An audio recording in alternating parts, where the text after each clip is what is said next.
السلام علیکم 9th class. آپ لوگ کیسے ہیں؟ امید ہے آپ لوگ لیکچرز لے رہے ہوں گے. آج ہم نے اسلامیت اختیاری میں حدیث نمبر 9 کی تشریح کرنی ہے. کل ہم نے حدیث نمبر 9 کا ترجمہ اور اس کے مشکل الفاظ کے معنی اور اس کے ساتھ ہم نے شارٹ کویسچنز کیے تھے. آج ہم حدیث نمبر 9 کی تشریح کریں گے. تو بیٹا آپ لوگ نکالیں حدیث نمبر 9.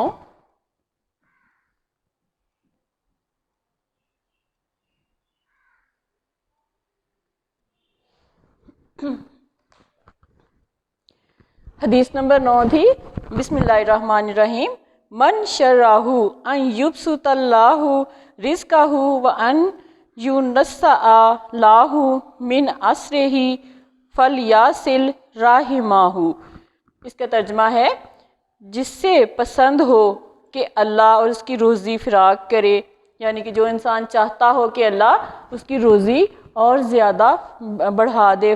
زیادہ کر دے، اس میں وسعت دے دے، اور اس کی عمر دراز ہو. یعنی کہ اللہ تعالیٰ نے اس کو دنیا میں بھیجا ہے تو اس کی خواہش ہوتی ہے، انسان کی ہر انسان کی خواہش ہوتی ہے کہ وہ زیادہ سے زیادہ اس دنیا میں جی سکے اور دنیا سے جو ہے اس میں اپنا وقت زیادہ سے زیادہ گزار سکے. تو اسے چاہیے، اب کیا کہا گیا ہے کہ اسے کیا چاہیے کہ وہ رشتہ داروں سے تعلقات قائم رکھے. یعنی کہ اس حدیث میں، حدیث نمبر 9 میں کس کے بارے میں حکم آیا ہے؟ رشتہ داروں سے اچھے تعلقات.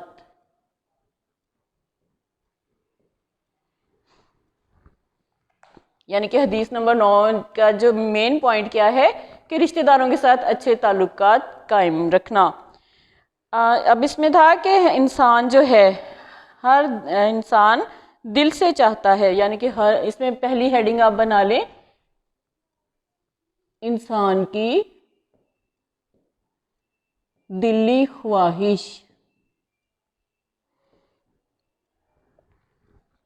اب آپ اس میں یہ اس طرح ہیڈنگ بنا کے پھر آپ نے لکھنا ہے کہ انسان جو ہے دل سے چاہتا ہے. یہ کوئی ایک انسان نہیں بلکہ ہر انسان کی یہ خواہش ہوتی ہے کہ اس کی روزی فراغ ہو، اس کی اللہ تعالیٰ بے شمار رزق عطا کرے، اپنی بے شمار نعمتوں سے نوازے، اور جو ہے اس کو دنیا میں زیادہ زندگی جو ہے اس کی ہو، اور اس کی زندگی میں برکت پیدا ہو، یعنی کہ اس کی لمبی عمر ہو، وہ زیادہ دیر تک دنیا سے جو ہے دنیا کو دیکھ سکے، اس میں اس کی نعمتوں سے، اللہ تعالیٰ کی دی ہوئی نعمتوں سے مستفید ہو سکے. اور اس کے لیے اس کی خواہش ہوتی ہے کہ اس کی عمر لمبی ہو، عمر دراز ہو، وہ زیادہ عرصے تک دنیا میں جیے. اور اس کے دل میں یہ خواہش ہوتی ہے کہ وہ اس کو اللہ تعالیٰ بے شمار نعمتوں سے نوازے، اس کو جو اللہ تعالیٰ نے رزق دیا ہے اس میں اور اضافہ کرے، اس میں وسعت پیدا کرے، وسیع و کشادہ رزق اللہ تعالیٰ عطا کرے. ہر انسان کی یہ خواہش ہوتی ہے. حضور صلی اللہ علیہ وسلم نے فرمایا کہ جسے یہ خواہش ہو، اب آپ لکھیں گے آپ صلی اللہ علیہ وسلم کے فرمان کے مطابق، حضور صلی اللہ علیہ وسلم کے فرمان کے مطابق. اب آپ بتائیں گے اس میں کہ آپ صلی اللہ علیہ وسلم نے جو ہے رشتہ داروں سے اور جو ہے قریبی رشتہ داروں کے ساتھ کیسا سلوک کرنے کے لیے کہا ہے. تو حضرت نبی کریم صلی اللہ علیہ وسلم نے فرمایا کہ جس سے یہ خواہش ہو اسے چاہیے کہ اپنے قریبی رشتہ داروں سے اچھا سلوک کرے. اور رحم محاورہ میں قریبی رشتہ داروں کے لیے بولا جاتا ہے. پھر آپ اس میں لکھیں گے کہ رحم کا استعمال، یعنی کہ ایک تو ہوتا ہے نا رحم کرنا، رحم کا جذبہ ہونا، لیکن یہاں پہ رحم جو ہے اس میں آ رہا ہے حدیث کے آخر میں کہ لاہو من اسرہ فلیصل رحمہ. تو یہاں پہ رحمہ جو ہے یہ رشتہ داروں کے لیے، قریبی رشتہ داروں کے لیے یہ لفظ استعمال ہوا ہے. تو آپ صلی اللہ علیہ وسلم نے کہا کہ اگر کوئی یہ چاہتا ہے کہ اس کی روزی فراغ ہو اور اس کی یہ خواہش ہے کہ وہ دنیا میں عرصہ دراز تک زندہ رہے، تو اس کے لیے اسے چاہیے کہ وہ قریبی رشتہ داروں کے ساتھ اچھا سلوک کرے. اور رحم محاورے میں قریبی رشتہ داروں کے لیے بولا جاتا ہے کیونکہ ان کا مرکز جہاں وہ سب مل کر رہتے ہیں ایک ہی ہوتا ہے، یعنی کہ جہاں سب مل جاتے ہیں، ٹھیک ہے، دوریاں ختم ہو جاتی ہیں، سب آپس میں اچھے طریقے سے جو ملتے جلتے ہیں، تو ان کے لیے کیا ہے کہ کیونکہ وہ مرکز ہے تو اس لیے ان کے لیے ایک رحم کا جو لفظ ہے یہ استعمال کیا گیا ہے۔ اور اس لیے قریبی رشتہ دار امیر ہوں یا غریب، انسان کا فرض ہے کہ ان سے اچھے تعلقات رکھے۔ اب یہاں پہ ہم اس کا ہیڈنگ بنا لیں گے، انسان کا فرض۔ پھر آپ اس میں لکھیں گے کہ انسان کا فرض ہے کہ رشتہ دار چاہے وہ امیر ہوں، چاہے غریب ہوں، چاہے جیسے بھی ہوں، ان کے ساتھ اچھے تعلقات قائم رکھے اور کبھی بھی ان کے حقوق ادا کرنے میں کوئی بھی غفلت نہ کرے اور ان کے حقوق بہت اچھے طریقے سے ادا کرے۔ اگر وہ مال و دولت یا کسی وجہ سے بڑا آدمی بن جائے تو بھی ان سے قطع تعلق نہ کرے۔ انسان کے بارے میں ہے کہ اگر انسان کو اللہ تعالیٰ نے ایک بلند مرتبہ عطا کیا ہے تو اس کو چاہیے کہ وہ اپنے رشتہ داروں کو نظر انداز نہ کرے، ان کے حقوق جو ہیں ان کو نہ فراموش کرے، بلکہ وہ اس حالت میں بھی اپنے رشتہ داروں کو یاد رکھے۔ یہ ایک بہت اچھا جذبہ ہوگا اور اللہ تعالیٰ اس جذبے سے بہت زیادہ خوش ہوتا ہے۔ یعنی کہ رشتہ دار اگر غریب ہوں اور جو ہے آپ بہت زیادہ امیر ہو گئے ہیں تو آپ کو چاہیے کہ ان کے حقوق کا خیال رکھیں اور ان سے قطع تعلق نہ کریں، یعنی کہ اس بنا پہ ان سے قطع تعلق نہ کریں کہ وہ غریب ہیں اور ان کے پاس کچھ نہیں ہے، یعنی کہ ان کو اپنے سے کمتر نہ سمجھیں۔ اگر ان کے پاس کچھ نہیں ہے تو کوشش کریں کہ جہاں تک ہو سکے ان کی ضروریات کو آپ پورا کریں اور جس قدر ہو سکے ان پر احسان کرتا رہے۔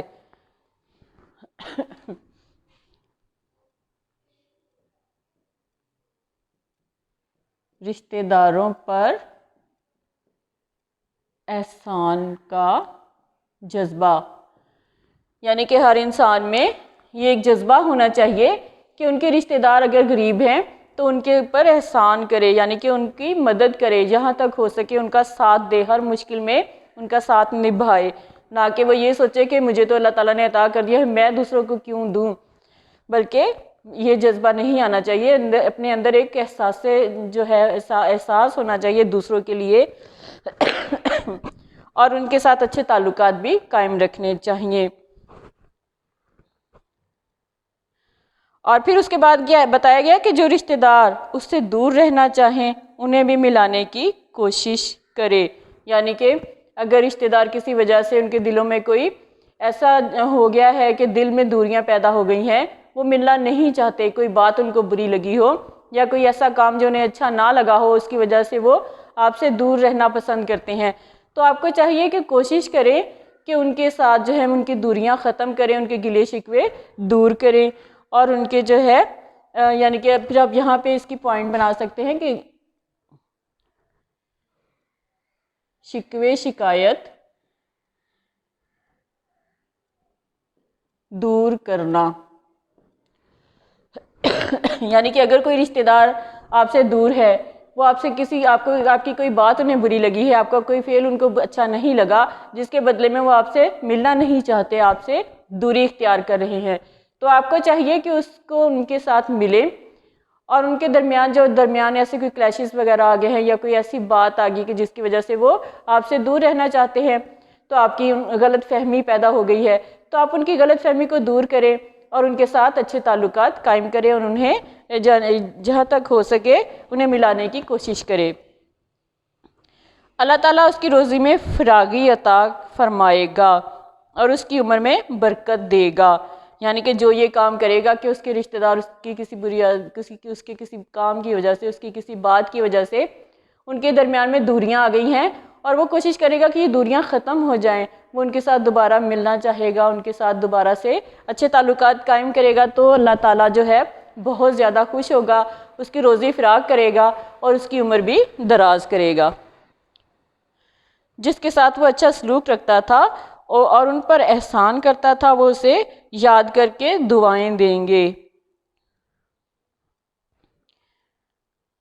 اور صلح رحمی، پھر اس کے بعد ہے صلح رحمی،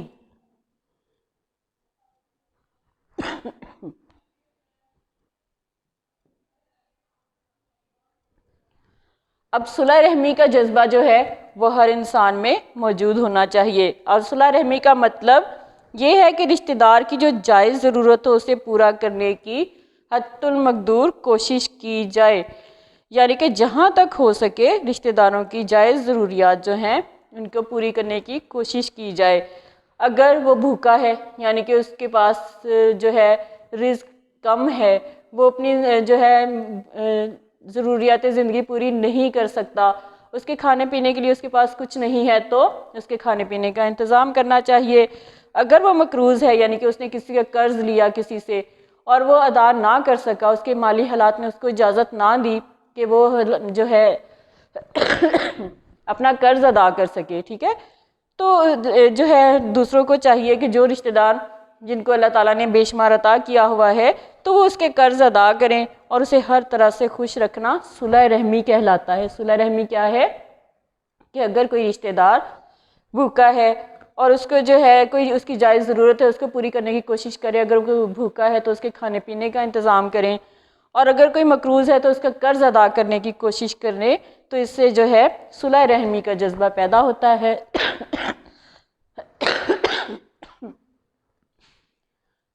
پھر اس میں آپ القرآن اس طرح بیٹا اس میں ایڈ کریں گے،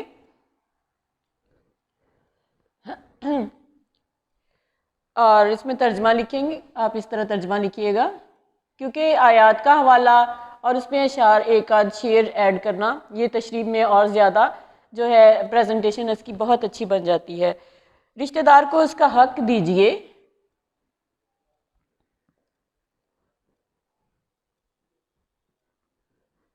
اس کا حق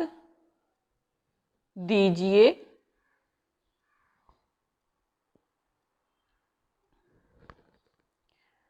اور مسکین مسافر کو بھی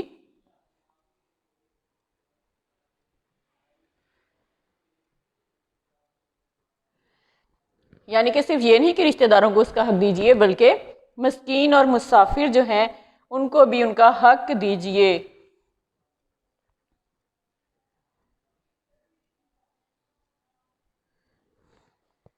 اور فضول خرچی نہ کریں،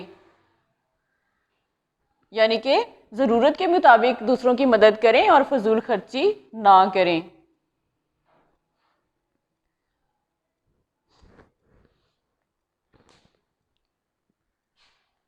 یعنی کہ رشتہ داروں کا پہلا حق ان کے ساتھ حسن سلوک ہے۔ اب اس کے بعد آپ نے اس میں پوائنٹ ایڈ کرنا ہے حسن سلوک۔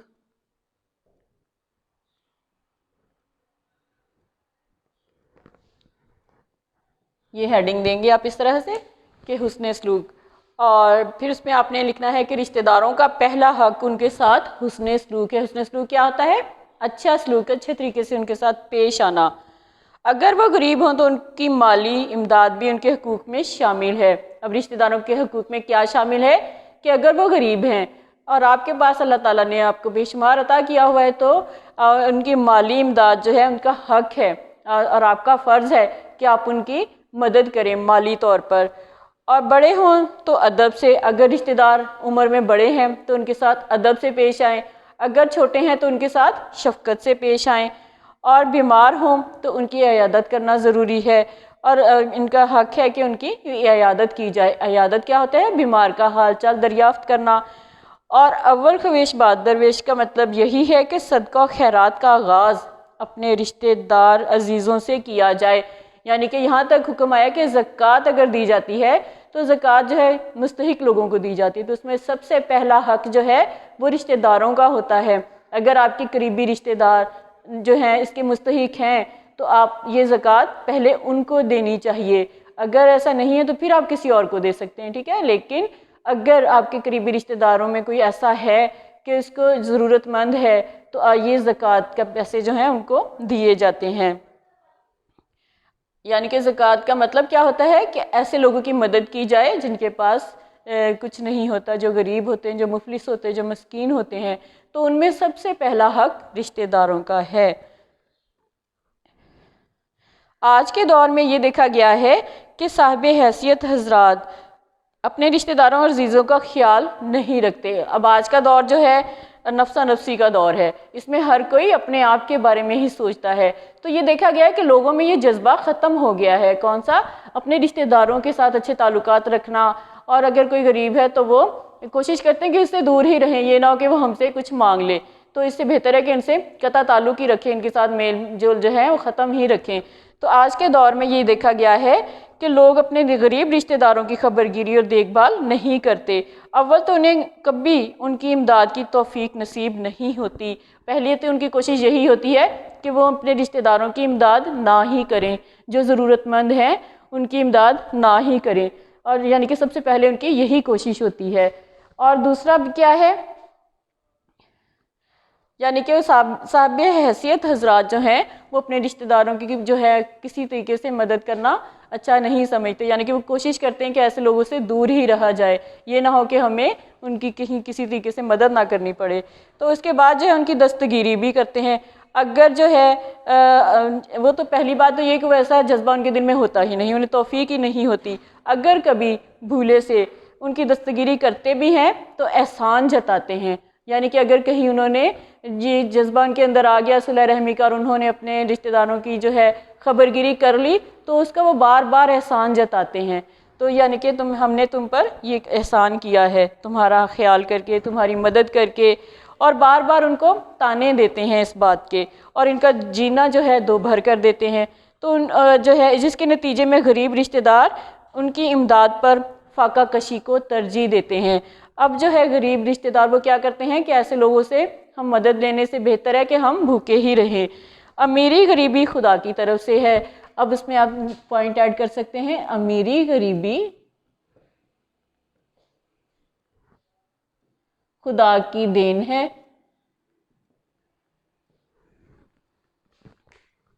یعنی کہ امیری غریبی جو ہے وہ اللہ تعالیٰ کی طرف سے ہوتی ہے، اور جو ہے اللہ تعالیٰ جسے چاہے رزق میں فراغی عطا کرے، یعنی کہ جس سے چاہے اللہ تعالیٰ